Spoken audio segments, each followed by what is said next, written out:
بسم اللہ الرحمن الرحیم۔ السلام علیکم محترم ناظرین، آج کی اس ویڈیو میں ہم آپ کو حضرت ہود علیہ السلام کا واقعہ بیان کریں گے۔ حضرت ہود علیہ السلام کی قوم اور ان پر ہونے والے عذابات کے بارے میں آپ کو بتائیں گے۔ حق تعالیٰ نے حضرت ہود علیہ السلام کو قوم عاد پر بھیجا۔ وہ قوم دراز قد اور چوڑے جسم کی اور نہایت خوفناک تھی۔ سب سے لمبا ان میں 100 گز کا اور ٹھگنا 60 گز کا تھا، اور وہ سب کے سب بت پرستی کرتے تھے اور خدا پرستی سے ادحد بیزار تھے۔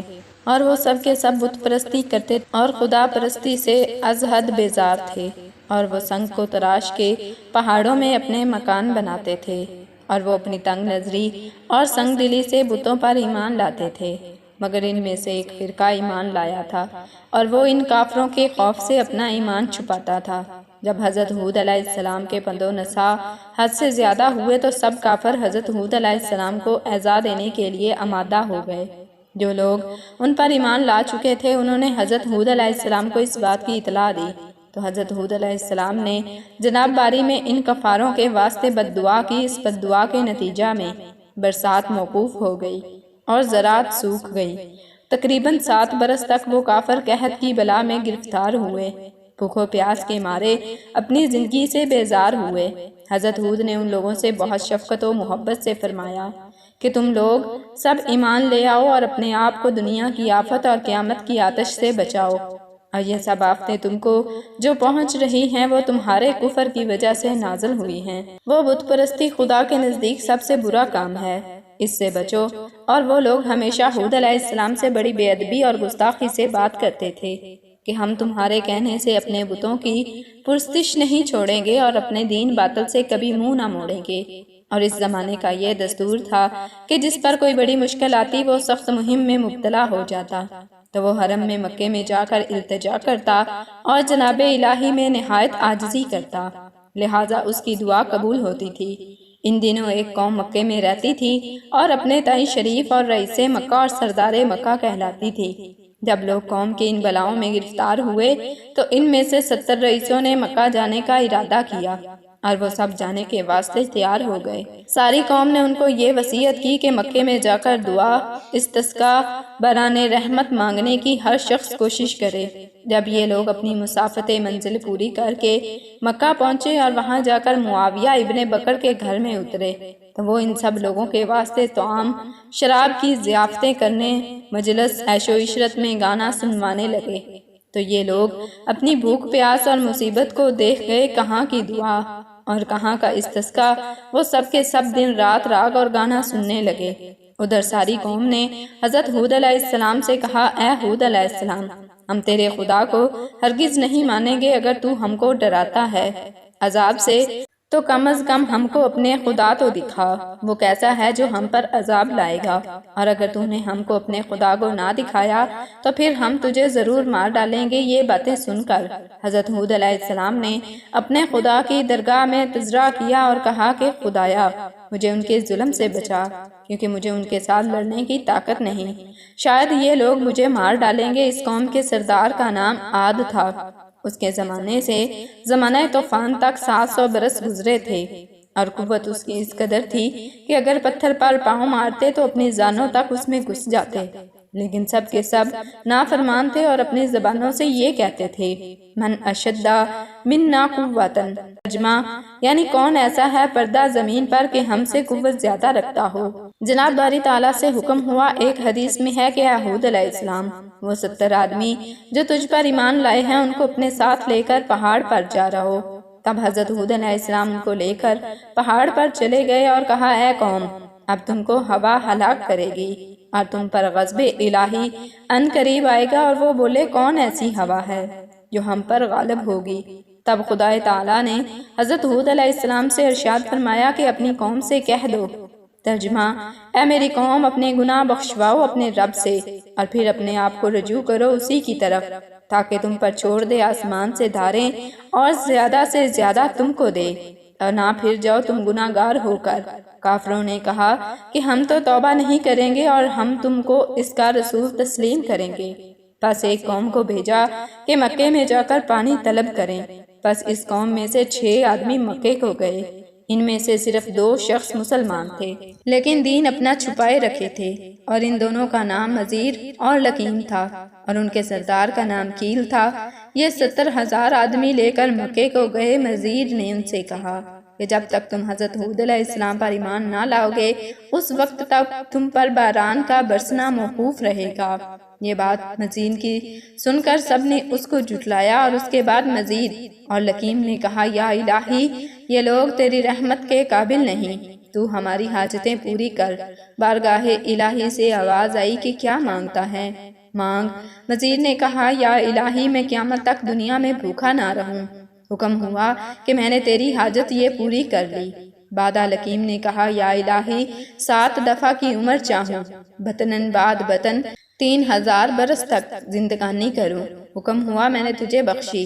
اور کیل نے کہا کہ خداوند، کوئی ہماری قوم میں بیمار نہ ہو کہ تجھ سے شفا چاہوں، اور نہ کسی مشکل میں پڑا ہوں کہ تجھ سے یاری مانگوں، مگر پانی مانگتا ہوں واسطے قوم عاد کے۔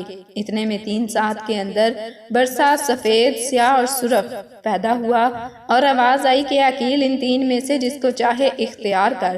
تب کیل نے دل میں سوچا کہ ابر سیاہ سفید سرخ میں پانی نہیں ہوتا، مگر ابر سیاہ پانی سے خالی نہیں ہوتا، لہٰذا اس کو اختیار کیا۔ اللہ تعالیٰ کے حکم سے ابر سیاہ 7 کے منزل مقصود کو جا پہنچا۔ وہب ابن عقبہ نے روایت کی ہے کہ 7ویں آسمان پر ایک ہوا ہے، اور اس کا نام ریح العقیم ہے، اور 70,000 زنجیروں سے اس کو باندھ رکھا ہے، اور 70,000 فرشتے اس پر محافظ اور موکل ہیں۔ جب قیامت کا دن ہوگا، وہ ہوا چھوڑ دی جائے گی، اور وہ اتنی تیز ہوگی کہ پہاڑوں کی مانند ریزہ ریزہ ریشم کی طرح اڑا دے گی، اور اسمان گر پڑے گا، اور اس کے ٹکڑے ٹکڑے ہو جائیں گے، اور وہ روٹی کے گالے کی مانند اڑتا پھرے گا، جیسا کہ اللہ تعالیٰ نے فرمایا۔ پھر جب پھونکیں گے نرسنگے میں ایک پھونک، اور اٹھائی جاوے گی زمین اور پہاڑ، ٹپکے جاویں اے چوٹ، اس دن ہو پڑنے والی، اور پھٹ جاوے گا آسمان، پھر اس دن وہ سست ہوگا۔ حکم ہوا ہے فرشتوں، وہ ہوا قوم عاد پر کچھ دیر کے واسطے چھوڑ دو۔ تب انہوں نے عرض کی، اے جبار عالم، کس قدر چھوڑ دیں؟ حکم ہوا کہ گائے کی ناک کے نتھنے کے انداز سے چھوڑ دو۔ انہوں نے پھر عرض کی، یا رب العالمین، اس مقدار سے تو سارا عالم ہی برباد ہو جائے گا۔ تب حکم ہوا کہ سوئی کے ناکے کے سوراخ کے برابر چھوڑ دو۔ جب انہوں نے تعمیل خدا کو بجا لاتے ہوئے اس ہوا کو سوئی کے سوراخ کے برابر سے چھوڑا، تو وہ ہوا مانند برسا کے پہاڑ کی طرف نکل آئی۔ اس ہوا کو دیکھ کر قوم عاد بہت خوش ہونے لگے، بولے، یہ ابر ہے، ہم پر ضرور برسے گا۔ حضرت ہود علیہ السلام نے کہا، ترجمہ، کوئی نہیں، وہ یہی ہے کہ جس کی تم لوگ شتابی کرتے تھے، اور وہ یہ ہوا ہے جس میں دکھ کی مار ہے۔ اور جب ہوا نکلی، کافروں نے کہا، اے ہود، تو نے جو خوشخبری پہنچائی کہ جس سے ہم خشک تر ہوں گے۔ ہود علیہ السلام نے فرمایا، اے کافرو، ذرا صبر کرو، اللہ تعالیٰ کی طرف سے تم پر عذاب الہی پہنچتا ہے۔ وہ اس خبر کو سن کر تقریباً 7 لاکھ مرد 3 پہاڑوں کے دامن میں جا رہے، جہاں ہوا کی راہ ایک طرف سے بھی نہ تھی، اور یہ سب آپس میں ایک دوسرے کا ہاتھ پکڑ کر اور اپنے پاؤں کو گھٹنوں تک زمین میں گاڑ کر بیٹھے تھے۔ زنوں، مرد، لڑکے، بادل 4 پایوں کو بیچ میں لے کر بیٹھے، اور یہ کہتے تھے کہ 3 طرف تو بڑے پہاڑ ہیں، اور ایک جانب ہم سب ہیں، دیکھتے ہیں کون سی ہوا ہے کہ ہمارے بیچ سے گزرتی ہے، اور وہ ہم پر کس طرح زور کر سکتی ہے۔ جب متکبروں نے اپنی قوت کا غرور کیا تو اچانک ایک آواز رد کی آئی، اور ہوا نے اس قدر زور کیا کہ پہلے مکانات اور قصر وغیرہ جتنے تھے سب کو جڑ سے کھود کر پھینک دیے، اور تمام تعمیرات برباد ہو گئیں، اور ان کی عبرت کے واسطے ان کے پاؤں کے نیچے اور ان کے سامنے سرنگیں کر کے زمین پر ڈال دیا۔ مثال اس کی جیسا کہ اللہ تعالیٰ فرماتا ہے، یعنی پھر تو دیکھے گا لوگ ان میں بچھڑ گئے جیسے وہ جھنڈ ہیں کھجور کے، کھوکھلے۔ پھر کیا دیکھا کہ ان میں کوئی بچ رہا، اور پھر دھول و خاک میں 1 برس تک پڑے روتے رہے، اور جو شخص بھی ان کے رونے کی آواز سنتا تو وہ ہلاک ہو جاتا۔ نہایت ہی بھیانک اور خراب آواز ان کے رونے کی تھی، اور حضرت ہود علیہ السلام نے ایک خط زمین پر کھینچ کر مومنوں کو اس کے اندر رکھ لیا۔ ہوا نے بہت زور کیا، مگر جو لوگ مومن تھے ان کا ذرا برابر بھی اس ہوا سے کچھ نہ بگڑا، اور وہ صحیح سلامت رہے۔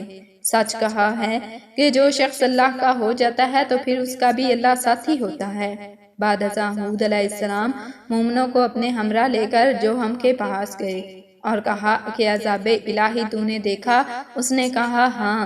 تب حضرت ہود علیہ السلام نے فرمایا کہ لا الہ الا اللہ رسول اللہ۔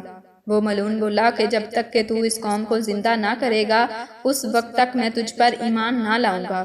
اور وہ مردود یہ کہہ رہا تھا کہ میں اس وقت تک اس کے قدم کے نیچے ہوا نے اس زور کا تھپڑ دیا اور سخت عذاب نے آ کر اس کی ساری قوم کو ہلاک کر دیا۔ پس اس کے بعد حضرت ہود علیہ السلام تقریباً 400 برس تک زندہ رہے اور اس کے بعد دنیا فانی سے رحلت فرمائی، اور ان کی دنیا سے چلے جانے پر تمام مومنین حضرات کافی عرصہ تک روتے رہے، اور مومنین حضرات نے نہایت احترام کے ساتھ حضرت ہود علیہ السلام کو دفن کیا۔ اور ایک روایت میں ہے کہ حضرت ہود علیہ السلام کے انتقال کے بعد ان کے ماننے والے مومنین 100 سال تک زندہ رہے۔ بعد ازاں ان لوگوں نے بھی انتقال کیا اور ان کی اولاد بھی اپنے آبائی دین پر ایک عرصہ دراز تک قائم رہی، اور ایک کثیر آبادی سے وہ لوگ آباد ہوئے، دین و دنیا کی راہ مخلوق خدا کو بتاتے رہے۔ اتفاقاً ایک روز شیطان مردود ان کے پاس آیا اور اس نے ان لوگوں سے کہا کہ تم کس کو پوجتے ہو؟ انہوں نے کہا کہ زمین و آسمان کے خدا کو پوجتے ہیں۔ ابلیس لعین نے کہا کہ کیا تم نے خدا کو دیکھا ہے؟ انہوں نے کہا کہ نہیں۔ شیطان نے یہ سن کر ان سے کہا کہ تم اس پتھر سے ایک بت بنا کر پوجا کرو تاکہ وہ روز قیامت تمہارے لیے شفیع ہوئے۔ ان لوگوں نے ابلیس کی باتوں پر یقین کر کے ایک بت پتھر کا بنا کر میدان میں رکھ دیا، جیسا کہ خدا تعالیٰ نے فرمایا۔ ترجمہ: اور کیسا کیا تیرے رب نے قوم سمود سے جنہوں نے تراشے پتھر واسطے بت بنانے کے اور ان کو وادی میں رکھ دیا۔ وادی میدان ان کے مکان کا نام ہے، اور ان لوگوں نے پہاڑوں کو کھود کر اپنے رہنے کے واسطے گھر بنائے تھے، اور اسی پتھر سے اپنے پوجنے کے واسطے بت بھی تراشے تھے، اور اس بت کے چاروں طرف چھید کر کے اس میں نکرہ پلا دیا تھا، اور ایک تخت عظیم الشان بچھا کر اس پر ایک سونے کی کرسی رکھ کر اس بت کو رکھ دیا تھا۔